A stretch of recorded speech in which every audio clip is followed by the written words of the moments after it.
This is not a routine third-round match. It is a collision of two completely different trajectories on the biggest stage in tennis.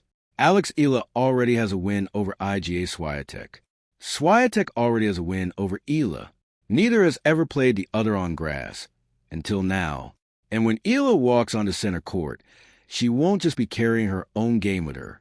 She'll be carrying a stadium full of Filipino fans into a venue famous for hushed, polite applause. Here's exactly why this 2026 Wimbledon third-round match is a legitimately even contest and not a formality for the defending champion, and why every layer of context around it, from head-to-head history to crowd psychology, makes it one of the most fascinating matches of the tournament so far. Saturday, July 4th, 2026, on center court, the defending Wimbledon champion faces the number 29 seed in the third round of the championships. Alex Eala is the first Filipina, male or female, to reach the third round of Wimbledon and the first to advance past the second round of any Grand Slam in her career. On the other side of the net stands Iga Świątek, a six-time Grand Slam champion, defending her Wimbledon crown. This is the kind of match that makes even casual viewers stop scrolling and watch. There are four things worth understanding before a ball is struck: how each player fought her way here, what their head-to-head history actually says, what to watch for tactically once the match begins, and why the atmosphere itself might be the deciding factor. Eala's path to this moment ran directly through Maya Joint, the player who had just upset Serena Williams in the opening round. Joint carried that momentum straight into the second round and took the first set 6-3, dictating play early. But rather than a red flag, that opening set now reads as proof of exactly the trait Eala will need most on Saturday: the ability to absorb pressure, reset instantly, and come out stronger on the other side. Eala tightened her decision-making, cut down her unforced errors, and started controlling the geometry of the court rather than reacting to it. The second set flipped completely, 6-2 in her favor, built on aggressive serve and volley combinations that Joint had no answer for. The third set was even more emphatic: a 6-0 bagel to close out the match 3-6, 6-2, 6-0, a startling scoreline given that Joint had just beaten a Grand Slam legend 2 rounds earlier. That comeback shows Eala can take a bad set, recalibrate mid-match, and still finish an opponent decisively. Exactly the kind of composure that gets rewarded against a six-time major champion. There's a deeper layer to that third set, and it turns what could look like a past scar into a genuine edge. In the 2025 Eastbourne final, Joint beat Eala in a marathon deciding set tiebreak, a loss that stayed with her. Speaking after her Wimbledon win over Joint, Eala reflected on how much that defeat had affected her at the time, admitting the loss hit me quite hard, and that she could not bring herself to watch the highlights for months afterward. Turning that memory into a 6-0 set a year later is more than coincidence. It is proof of a player who converts old wounds into fuel rather than carrying them as baggage. That is precisely the mental profile you want walking into a match against a legend on the sport's biggest stage. There's also a personal detail that has followed Eala through this tournament: a Tagalog phrase carried on her visor and sweatshirt, roughly translating to the idea that once something grows, it cannot be stopped. It has become a quiet symbol of her identity and her journey, a reminder that this run is about more than rankings.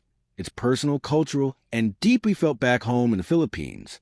That sense of purpose has coincided with the best tennis of her career, suggesting the two are directly connected and feeding one another. Eala's resume heading into Wimbledon backs up the idea that this is not a fluke run. Her 2026 grass court record stands an impressive 11-3.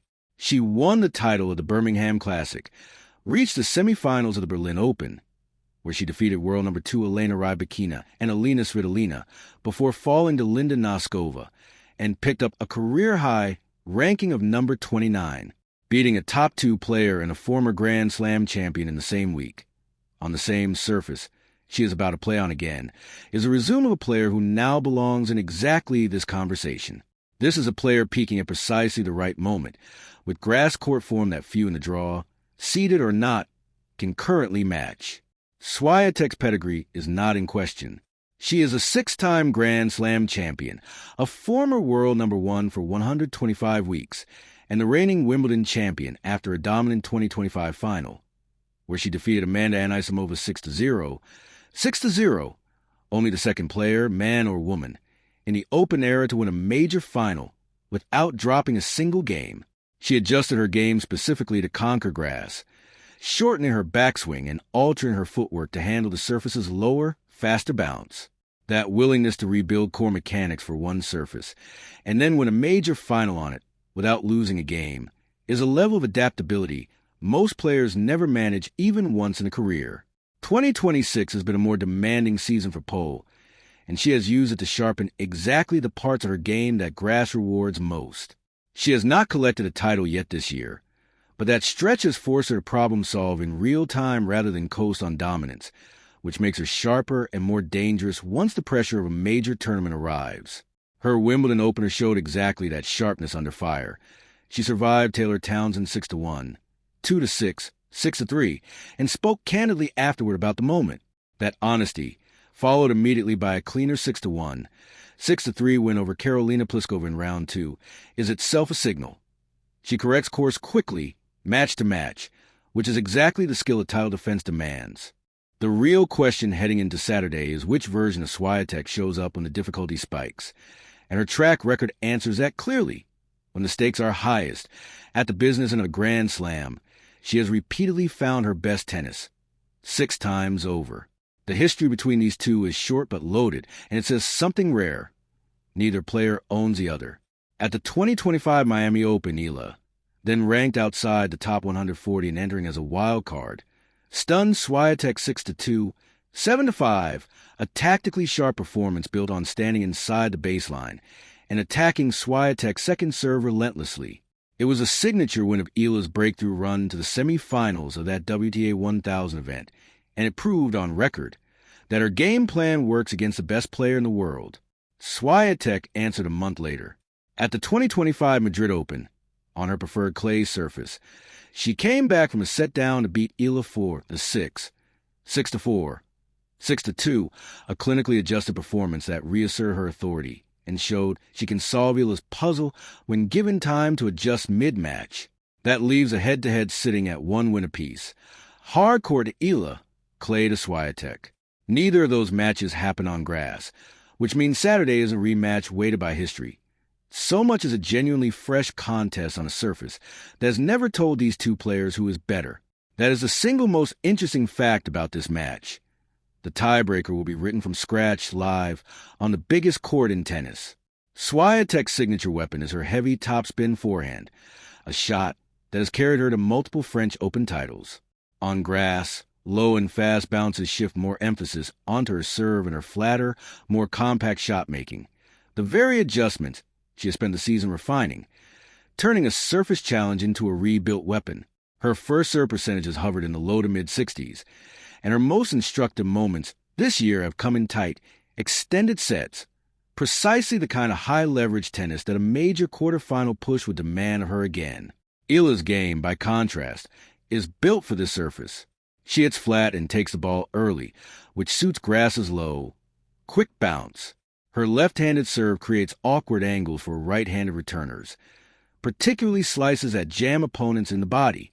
She has also added more net play and serve and volley combinations to her game this grass season, a direct counter to Świątek's baseline-oriented strength, and a sign of a player actively building a surface-specific identity rather than just relying on raw talent. For anyone watching live, a few indicators will tell the story of the match in real time. Where Eala stands to receive serve matters, while inside the baseline signals confidence, while standing further back signals caution. The depth of Świątek's forehand landing zone matters too. Deep, heavy balls mean she is dictating. Shorter, mid-court balls open the door for Eala to step in and attack. And Świątek's serve performance in tight second and third set moments will likely be the clearest read on which version of her has shown up. The composed champion or a player still finding her rhythm on the surface. Wimbledon carries a reputation for quiet, measured, deeply traditional crowds, polite applause, restrained reactions, and almost hushed reverence for the game. Eala's matches have been the exception to that rule, and arguably one of the most compelling storylines of this year's championships. The Filipino diaspora has turned her run into loud, flag-waving, chanting affairs, a level of noise and emotion rarely seen inside the All-England club. That support has become a genuine competitive asset, a wall of noise that lifts Eala in tight moments the way a home crowd lifts any athlete. If Eala manages to break early and that crowd fully engages, the pressure compounds on Świątek in exactly the moments where matches like this are typically decided. To her enormous credit, Świątek has answered exactly this kind of pressure before, 6 times over at the biggest events in the sport, which is precisely what makes her such a dangerous holder of a Wimbledon title even in a transitional season. Former British number 1 Greg Rusedski, discussing the matchup, called it a genuine toss-up, adding that the players share history training together at the Rafael Nadal Academy makes the match especially hard to call, since each competitor already knows the other's game in detail. Świątek herself has acknowledged the unpredictability of facing Eala on an unfamiliar surface, noting that Eala's varied, adaptable game makes her especially tricky to prepare for on grass, given the surface's different demands. That kind of respect, offered publicly by a 6-time major champion about a 29th seed, is itself a testament to how far Eala's game has come this season. This is genuinely open, and both sides bring a real, evidence-backed case rather than a wish list. Eala arrives with red-hot grass court form, a game tactically built for this surface, a head-to-head split that includes a signature win over the very champion she now faces, and a raucous home crowd that could tilt the emotional balance of the match in her favor at exactly the right moments. Świątek arrives with 6 Grand Slam titles worth of proof that she raises her level precisely when matches get hardest, a title defense on the line, and a season's worth of hard-won adjustments that have sharpened, rather than dulled, her grass court game. Whoever wins the first set psychologically may well win the match. This is not a David versus Goliath story anymore. It's 2 players who have already beaten each other once apiece, on a surface where nobody yet hold the edge, in front of a crowd unlike anything else at this tournament. It's a genuine coin flip on center court, and both players know it.